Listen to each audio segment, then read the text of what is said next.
Good morning, everyone, and thank you very much to Kallanish and Emanuele and our staff for hosting me once again to this interesting conference. I would like to share with you some of my comments and reflection on three important topics, quite simple, apparently. Where are we now? How did we get here? And what's next? We all know we are living in a quite strange, apparently strange situation. First of all, demand-wise, we are seeing a surprisingly, maybe surprisingly, very strong demand. My comments are, first of all, it's not about only apparent demand, but real demand is good. The real final consumption is really good. And it's not just a country or region-specific trend, but it's a real global one. And it's referred not to one specific industry, but it concerns many, if not all segments. And finally, and most importantly, it doesn't seem to be a simple short-term situation for a specific reason, but most probably it's going to be a mid-term, if not long perspective. On the other side, supply, it's incredibly short. Some people really do not understand how it's possible that we are living in such a shortage. Consequently, order book of virtually any players is very strong. Lead times are very extended and delays are becoming normal. Customers accept 1, 2, 3, 4 weeks of delays, and in some cases, supply chain, even to very delicate industries such as automotive, have been disrupted. Quite strange, no? As a consequence of that, we all know prices are very high and maybe extremely high. That's true for all steel products. It is true in all markets with some significant difference between regions, but overall they're high everywhere.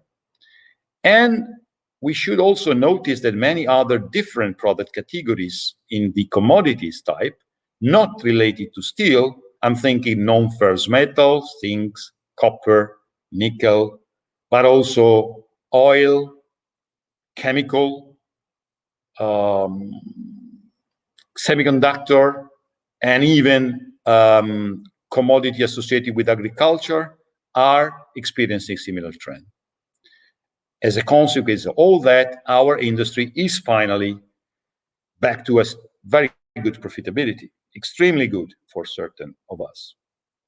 Spread and margins are strong throughout the value chain. It's not just about miners or steel makers. I would say it's everyone, including in the steel chain, is enjoying this period.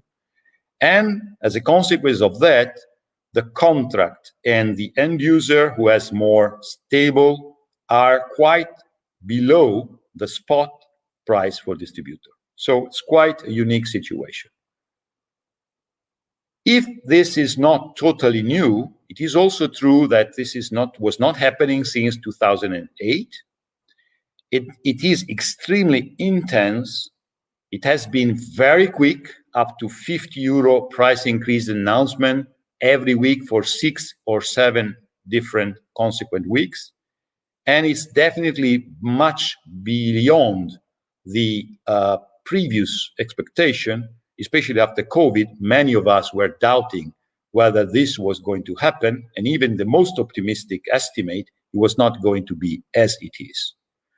The graph here below, on the right, you can see the last 24 years of price trend with where you can see that today peak was only similar in 2008, and also the steepness of the curve has been very, very quick. On the left-hand side, you can see one reconstruction of my graph. I took a theoretical basket of raw material using 1.6 time iron ore, 0.6 hard coking coal, and 12% of scrap, adding up 180 euro as a minimum remuneration for hot rolled coils. And you can see that the price of the index of hot rolled coil was more or less in line until Q3 2020, and after that has gone crazy, despite the fact that even raw material went up very significantly. So when we should try to understand how we are getting here, I have identified different reasons, some of them associated with some longer term trends, some more specific of the recent past. In the long-term trends, we have seen overcapacity being restructured in the last years, especially in developed countries, and more in flat and longs, but overall, it's been restructured. And I would like you to notice that these two graphs that I brought in from Eurofair presentation shows that the capacity utilization globally was recovery in the last 3 years from 2016 quite significantly before COVID brought them down. And while Eurofair claims it was kind of still not happy situation, for sure before COVID, the capacity utilization was showing that the capacity addition were not so strong in the last 5 years. And specifically in Europe, as you can see, 22 million tons were permanent enclosure in the last 10 years, 11 years.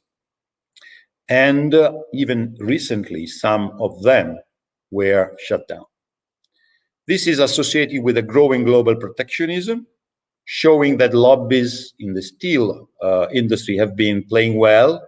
And it's not only in Europe, but all over the world, including US, Russia, India, other countries. And the different measures have been implemented to protect regional market from anti-dumping, countervailing duty, safeguard clause, and export tax in different regions. But many of them have been aggregating. They will not be replacing one with another, but for example, anti-dumping are associated also with the safeguard quota, even now. And even recently, as we all know, the safeguard quota has been kind of surprisingly extended for another 3 years. With good reason, but the result is that the regionalization of the market has been increasing. In the meantime, global consolidation within the region has been continuing, particularly in Asia. I'm thinking China, where the government intervened to create huge players from governmental ownership, but even in India, where the most important players globally, like ArcelorMittal, GSW, Tata, have been able to buy other assets. And while in Latin America, US, and even Europe, for example, TK, Tata was not flying, it's not accelerating, but it is already somehow strong in my view. To these more long-term trends, recently we have also experienced other factors. First of all, my simple note is that the global impact of COVID-19 crisis on steel demand has been overestimated. I say that with all respect to the dramatic situation of life lost for humanity on the sanitary point of view, or for the disruption of our social life and many business suffering in the services. But as far as manufacturing, and particularly steel, I do really believe that there was an overreaction of buyers with excessive shrinking of their purchasing and the stock level throughout the supply chain. And also producers have decided deliberately to self-limiting their own offer and supply, maybe for too long time. The storytelling was about worst crisis ever after Second World War. I do really believe, speaking now, that it was too excessive. On the other hand, China is now committing to limit their CO2 emission up to becoming neutral, carbon neutral by 2060. It's a long time ahead before getting there, but for sure, already now, central government is mandated the provincial government to constrain production and disincentive export with the aim of controlling the domestic market, with the results of China not being anymore a serious net exporter. And finally, and most importantly, Europe, US, and virtually every country in the world has put uniquely huge fiscal and monetary stimulus packages to help both the private consumption and some subsidy for the lower income population, but most important, with a boost in the public and private investment, most of which still have to come. And those graph here shows the magnitude of the intervention compare and related to the GDP and compare with the previous crisis of 2008. And you can see that we're talking virtually 10 times more of what was done 13 years ago. So we completely changed the pattern and help out the economy. And I believe this is going to be effective for several years. So most importantly, what shall we expect next? Which is a very important and difficult question to answer. But in my view, generally, I believe the demand for steel will stay strong for the next at least 2 years. First of all, liquidity globally was already strong before COVID, and with the new stimulus packages, which will deplete in the starting second half of this year, but will probably do the best of their effect next year and after that, is going to be emphasizing and boosting the demand. Because on the economy, which is already quite strong now everywhere in the world, I do believe that most of the funds will help segment and type of consumption which are very steel intensive and will be very good news for our industry. Not less important, the new pattern within Europe, and not only in Europe, had completely changed when looking to the need of helping the domestic demand through investment mainly, and completely disregarding the previous very strict limits of each country and Europe as a whole of its own deficit. This is a completely cultural change. A second comment that I would like to share with you is that I do believe that international trade will resume some momentum, but overall the market and the supply chain will remain basically, or more than earlier, regional. This is associated with some political changes in the US in particular, and we see already the sign of a different approach to the international trade by the Biden administration, and this will help a reconsideration of the trade flows. But nevertheless, we'll be conscious, and the degree of free trade, in my view, will be influenced by political international alliances, as well as the green orientation of each country and each region. We have seen Biden coming to Europe and sharing the last G7 a few days ago, clear statement in favor of some European and in general the NATO alliance, and considering a different way Russia, China, maybe Turkey, and this will play a role also for the business. And finally, we have experienced, especially the buyers, especially in many segments, the importance of a regional, reliable supply chain with shorter lead time and more reliability to be very important, more important than before. And this, in my view, will stay.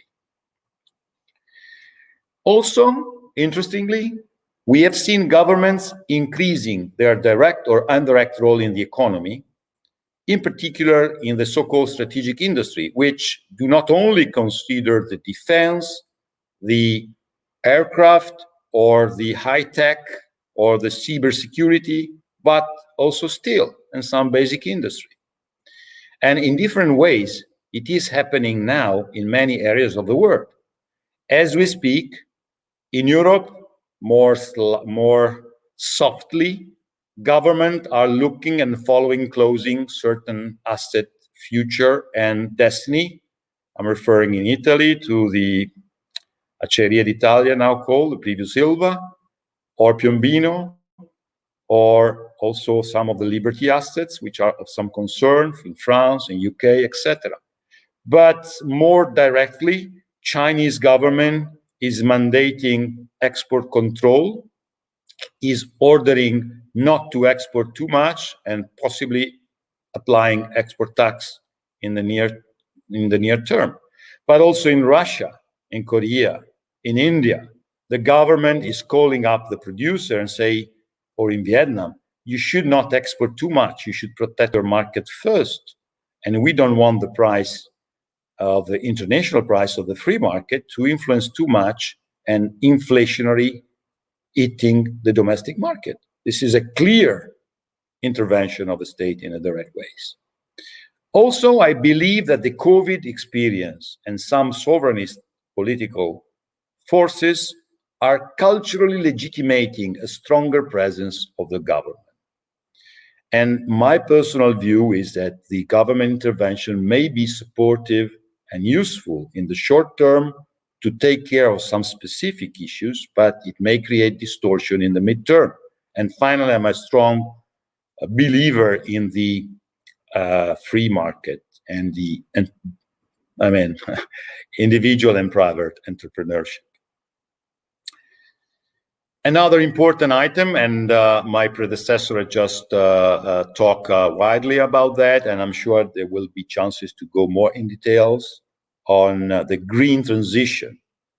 I noticed that environmental challenge has been taken on board all over the world, but the European authorities has decided to play a leadership role, enhancing and accelerating the original targets beyond the other in terms of timing and CO2 reduction. And the graph on your right shows what we're talking about and the acceleration compared to the past years' policies. So consequently, the cost of producing steel will significantly grow. But I do believe we need a global, pragmatic, which means, in my view, gradual approach to tackle such important challenge. And I'm not denying the importance and the trend. And by the way, you may have noticed that Marcegaglia has invested in a real important project, green steel, H2 green steel in Sweden, as not only as a financial investor, but as a partner for commercial and industrial concept. But we still need some graduality to avoid dangerous distortion that may occur within regions that have different pace and different agenda, but even within the supply chain of a specific region, because when you target specific products, you forget about others, or you do not consider the implication of the trade with steel content goods, we may create some difficulties to the industry.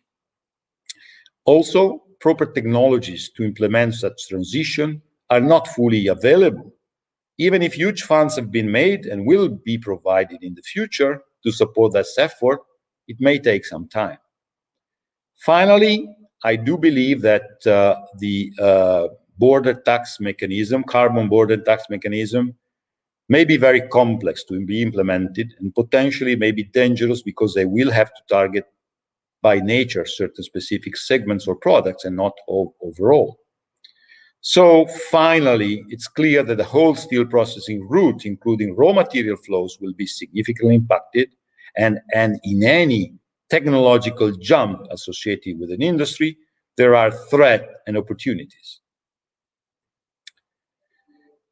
What about price? Very recurrent and very interesting question. Once again, I dare to give my genuine thinking. I do believe that price and margins will stay high. It's not only throughout the end of the year, like many customers still ask, do you think we're going to stay by the end of the year? My answer is no. My answer is far beyond this end of the year 2021.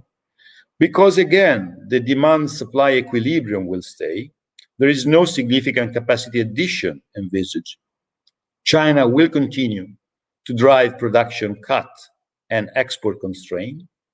Green transition will impact the supply side for those blast furnaces which will come to a natural end. There is an inflationary effect on cost associated with energy, transport, consumables, zinc, labor. So this is going to stay for some time. And finally, there is a huge capex required for the green transition and has to be somehow rewarded. Here on the right, you do see an estimate from different sources that call for a relatively small increase of crude steel production globally from 1.9 to only 2 point something billion tons. But most interestingly, the BOF route will be more than cut by half as we go on. And China will play a major role because today China is 90% BOF and is expecting to go below 40%. Even if these estimates are quite difficult for 30 years in advance, I think the trend is well set. And I do believe that the capital spending, there are some specific estimates in the table below, and they call for roughly $380 per ton of capital outlay commitment, which means 800 billion over the next maybe 20 or 30 years. So price will stay high, but in some cases, they may adjust. I do not deny that, because first of all, it has to be noted there are significant differences existing between regions, but even from country to country within one region. Italy is different from France, which is different from Germany. And even within the supply chain, product types or same product in different regions may have been priced quite differently as we speak.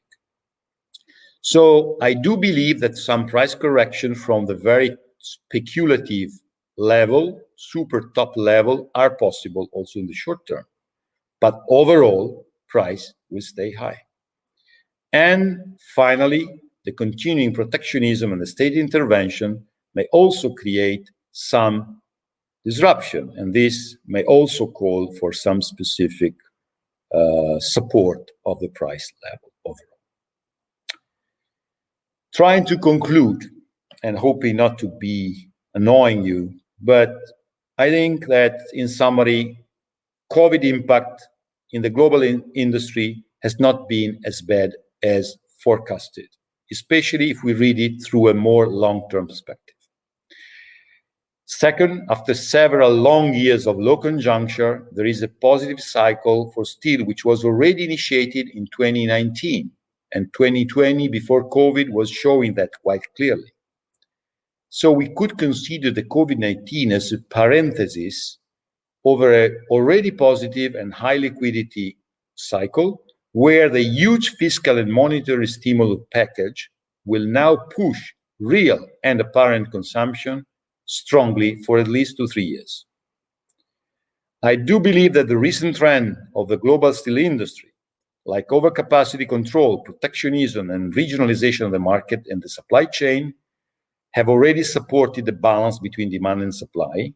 And in view of the growing global demand, we could count on positive years for the profitability of the steel industry. Some of the analysts call the age of profit.